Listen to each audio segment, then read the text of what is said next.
Welcome to the Lucidez podcast, where I explore everything because I believe everything is connected to everything else. I also believe in the infinite, unbounded potential within each of us. And part of discovering that potential is looking to see where we're blocked or stuck or inhibiting or prohibiting ourselves from growing, expanding, or even becoming less than and smaller. And I say that because sometimes the way to growth is by shedding, releasing. So today I want to talk about something I'm in the process of right now, and that is helping my therapist help me. So I recently, last few months, have changed therapists. My last one, who was just fabulous and marvelous and like the perfect fit for me, she retired. So sadly, I'm now finding another one, which I'm sure it's all for the best. But of course, it would be nice if I just had the perfect one. So this new therapist, they seem very talented, very competent, really get it.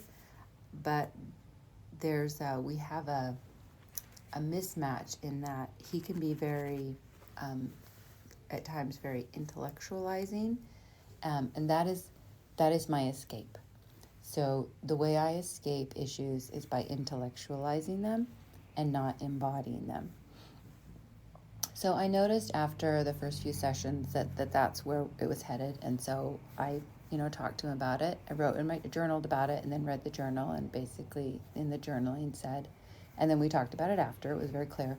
I need to be, the most important thing for me is to be embodied, to be aware of my body, to be aware of what I'm feeling, to be aware of like physical sensations. So I'm actually embodied and present in my body in the moment. Otherwise, it becomes an intellectual affair and nothing actually changes. It's very stimulating, very interesting, but nothing changes.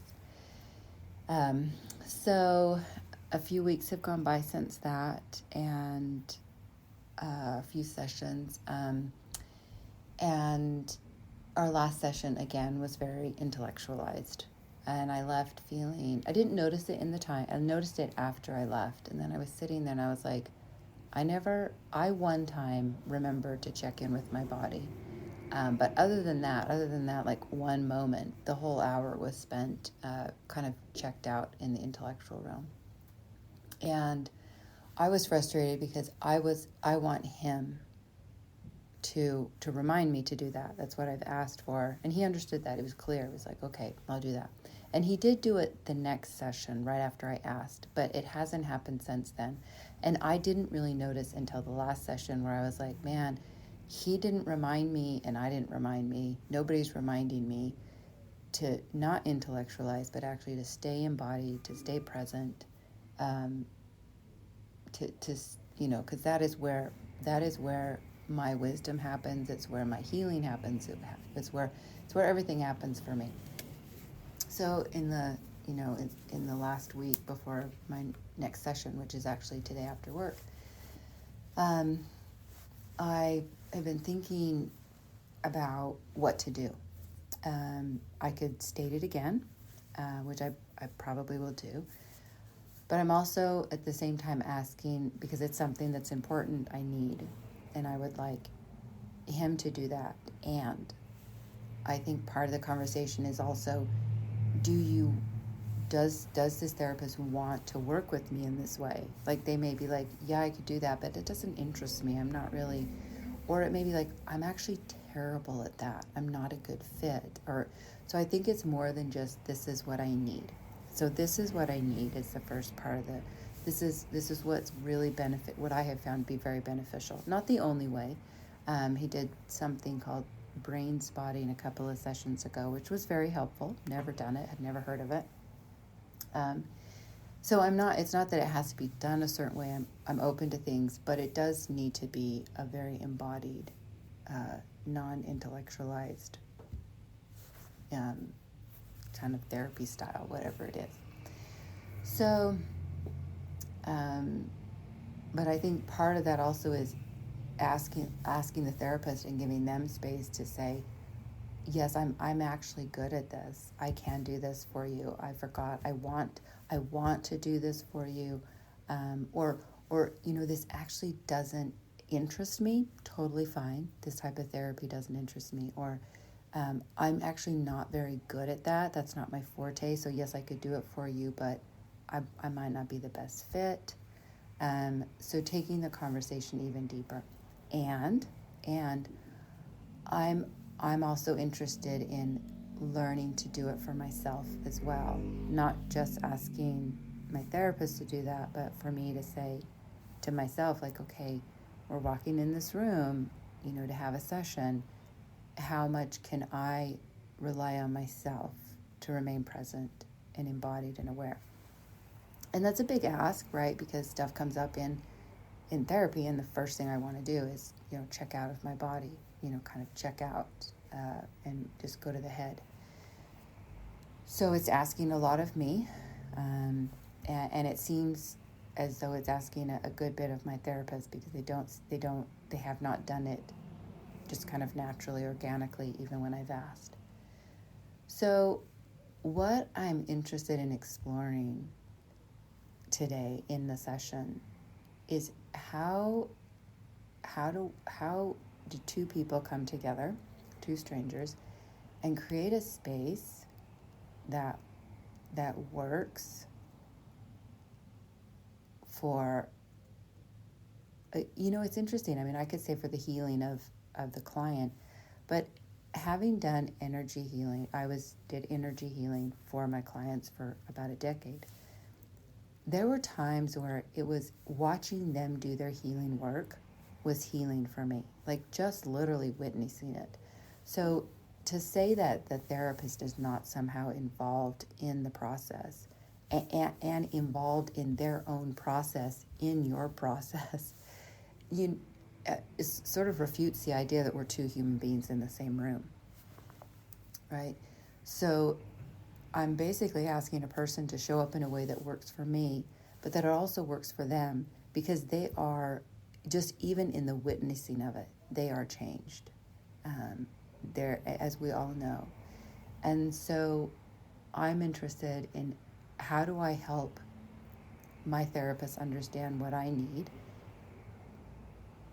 and understand if the two of us can actually create that together, and also how can I step into a more, and there were times where that was it. That's as far as I could go. The most I could do in my therapy was just inform my therapist that this is what I need.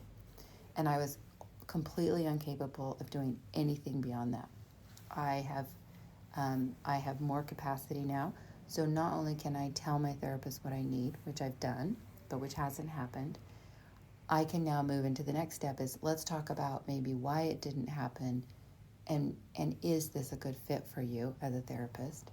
And if it is, then how do we create that so it's actually happening? So what I've asked for is actually happening, and how can both of us help create that? There have 100% been times when I could not take part in really holding the space. I mean, it was all I could do just to show up and reveal, just the torrent of emotions and just everything that was coming through.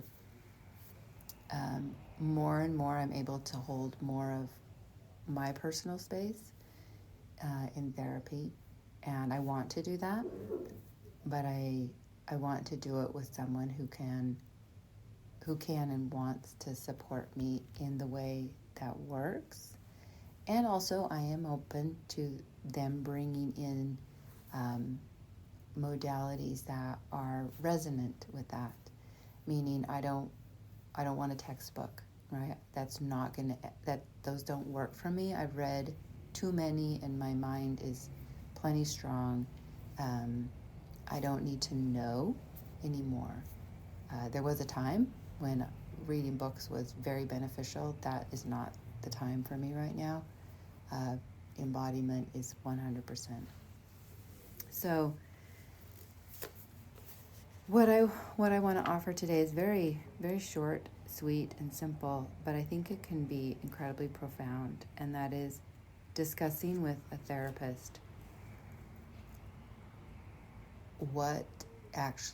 what we know works for us at this time, and asking them, can you do this for me? Is this something you can and want to do?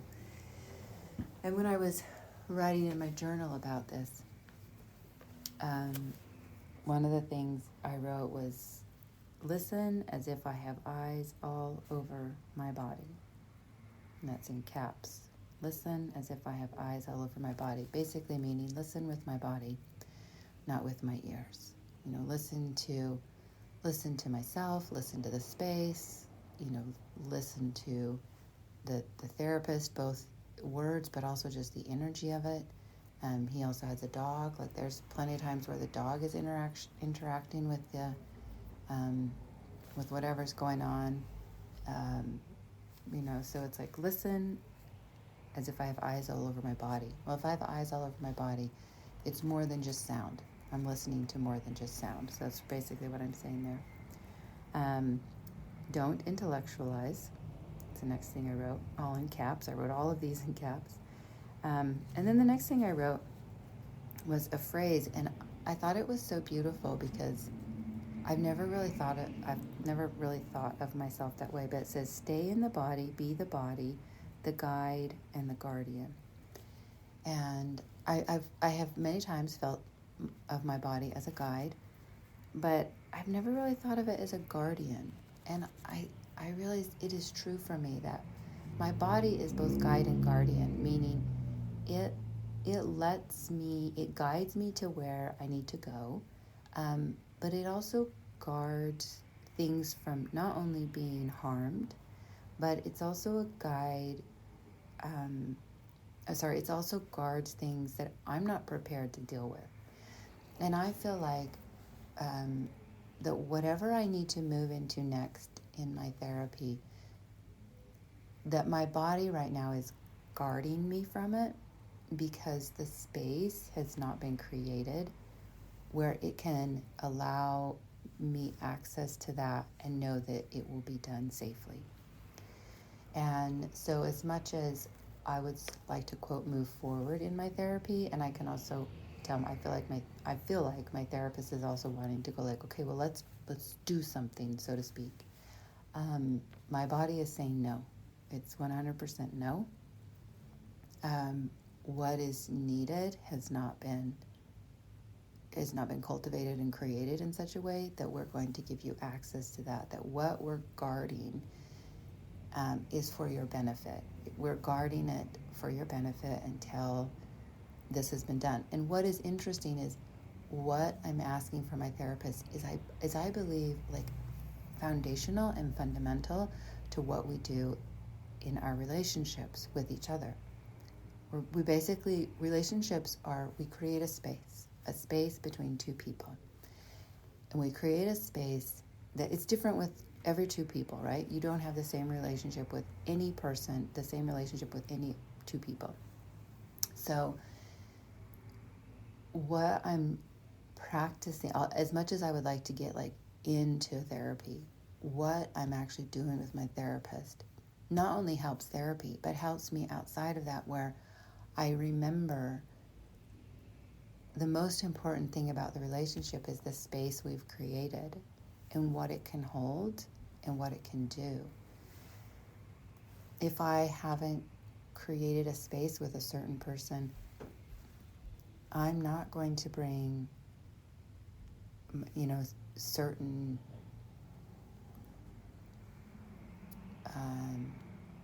parts of myself. It was interesting. Someone asked me last night, I was at a rehearsal, and someone asked me, I guess I had mentioned in passing at some point to someone that I was dealing with some litigation, but it had finally come to an end. I couldn't even remember mentioning that to them, and that's all I said. And they said, oh, a few months ago you mentioned something about a litigation that had come to an end, and they had asked someone else that knows me well, and they said, I asked them what it was about, and they would not tell me. They said I should ask you, so I'm asking you. And immediately my body was like, no. We are not telling this person, which is funny because I speak quite openly about my rape. But it was like, my brother was like, no, we are not telling this person about the litigation. And I just said, no, it was something that should never happen happened, and it's over. So, and I'm done with it. And I said, that's all I want to say. And he said, oh, okay. So it's that thing where that space is not the space for me to bring. So again, that's the guardian part where, stay in the body, be the body, the guide, and the guardian. Me being embodied in that moment was me being the guardian of certain parts of myself in certain relationships. And right now, my body is, when I left my last therapy session, it was like it was checking out because we couldn't go where we need to go with this therapist yet.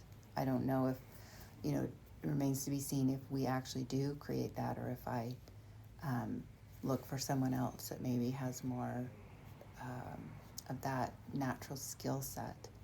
It's not the thing I'm willing to do. I'm willing to be more aware of my part. I'm not willing to carry it all or to babysit another person. Meaning, I don't want to show up every week and say, you're not asking me to check in with my body.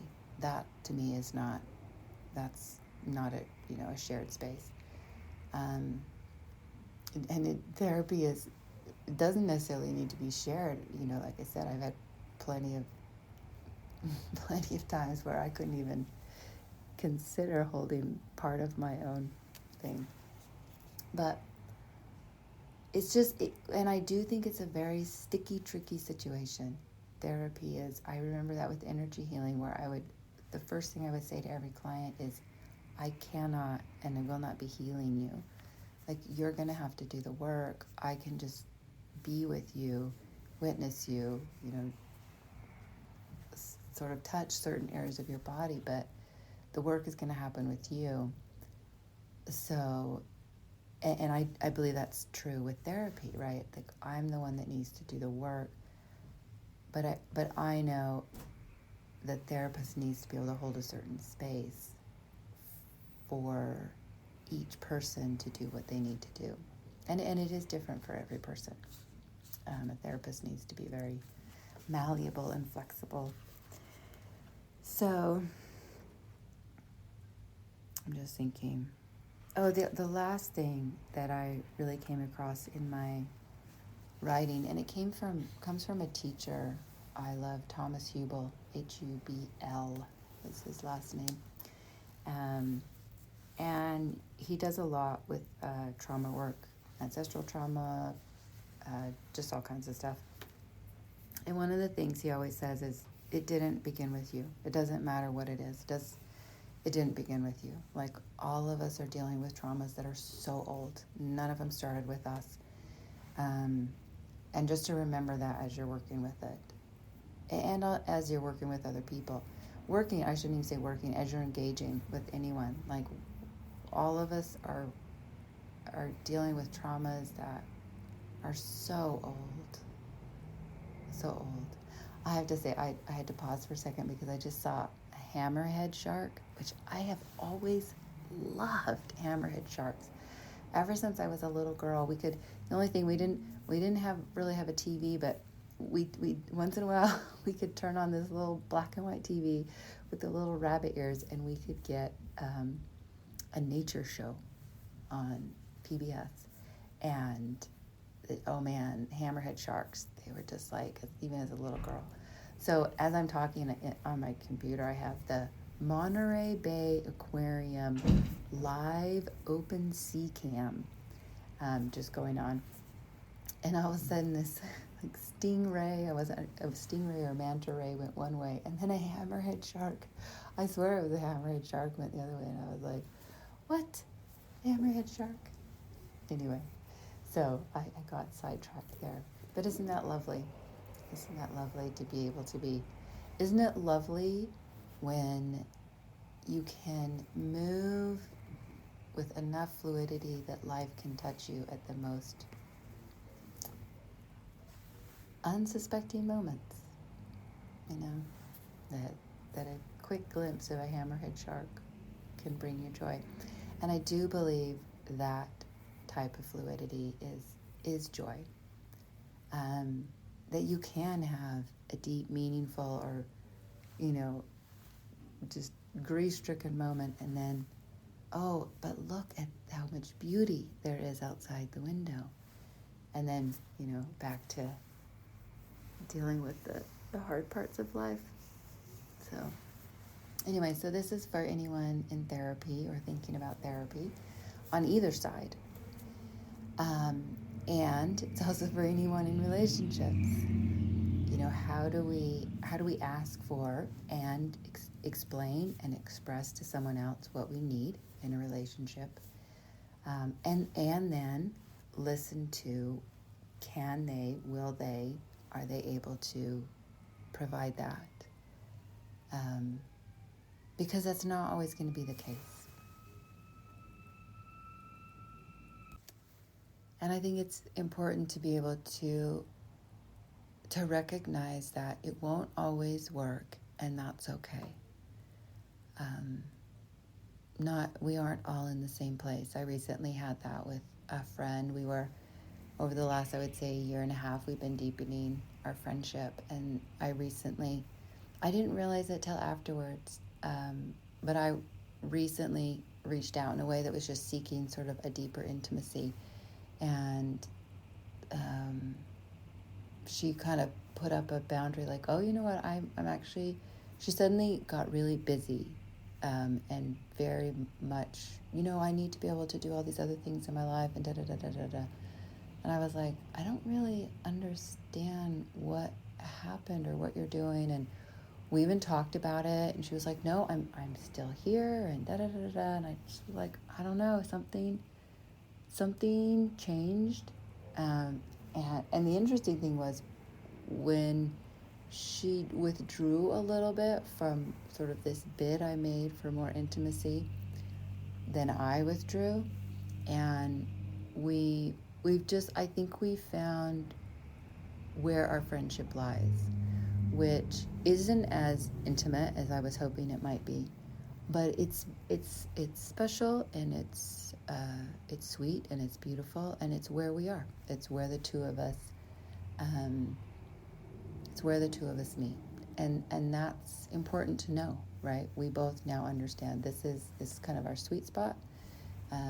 I can, I'll look for, deeper intimacy in other areas, and she may have, she's married, so I think that's always a deeper level of intimacy, but not necessarily. Anyway, so therapists, friends, family, relationships in general, communicating communicating what each of you needs, wants, desires, can give, is willing to give, is able to give. I think it's important to be as clear as we can, so that we can find the place where our lives intersect, because we all want very different things at very different times from different people. And it's interesting also when one person may want more intimacy than the other. I think in the past I would have felt rejected in a way, but I didn't. It was more of just like, oh, okay, I understand. This is where we are.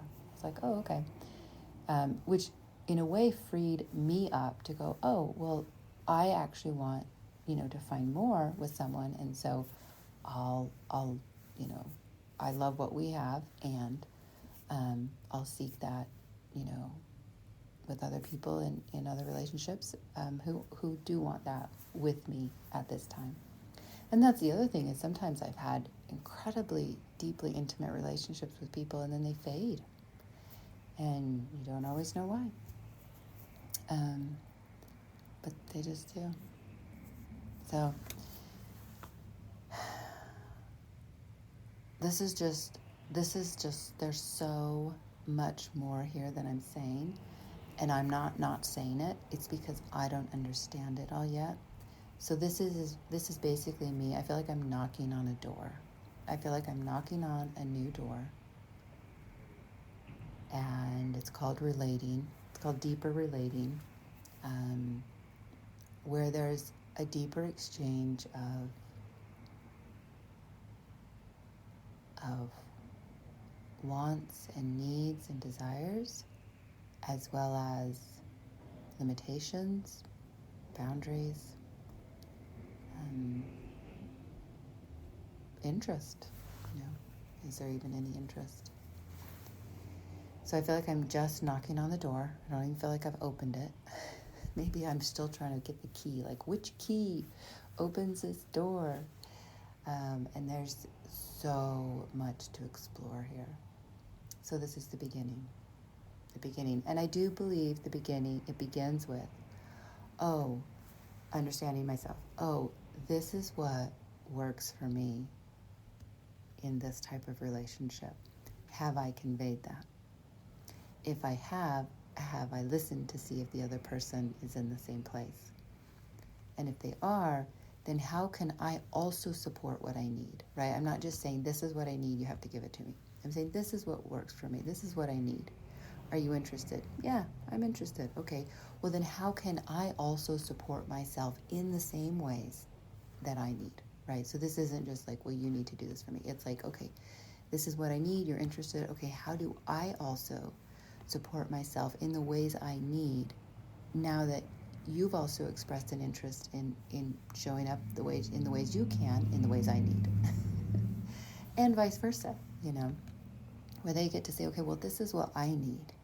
Are you interested in, I'm interested in holding that space and, doing what I can in those ways, as you also support yourself in the ways that you desire.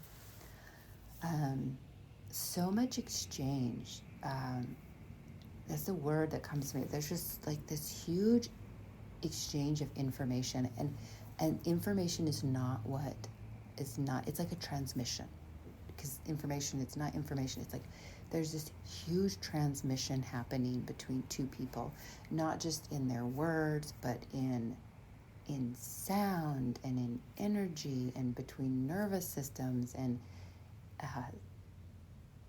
kinesthetic movement, and the heart and emotion. I mean, there's just these exchange of transmissions, these transmissions going back and forth and back and forth, and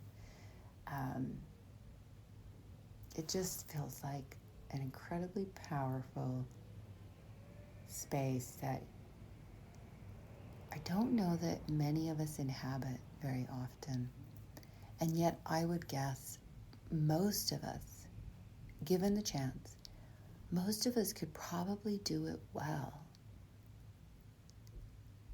If we knew that it was almost like if our nervous systems knew it was being held, that we could probably do it well, and we would love it. It's like soul food.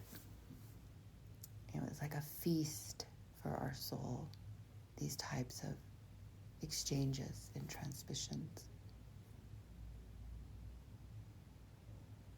So beautiful. So good luck to you all out there. Good luck to me. I hope I can do what I've said here. I mean, if I could do all that, I'm going to talk about gold star, 100%. If I do a good bit of it, gold star, 90%. I'll still be proud. I'll be proud of the effort, because I know my heart is clear. Like, the intention is so clear in this, and so the effort is not wasted, no matter the outcome. So that's where we'll go. All right, you all have a beautiful day, and best of luck with all your transmissions.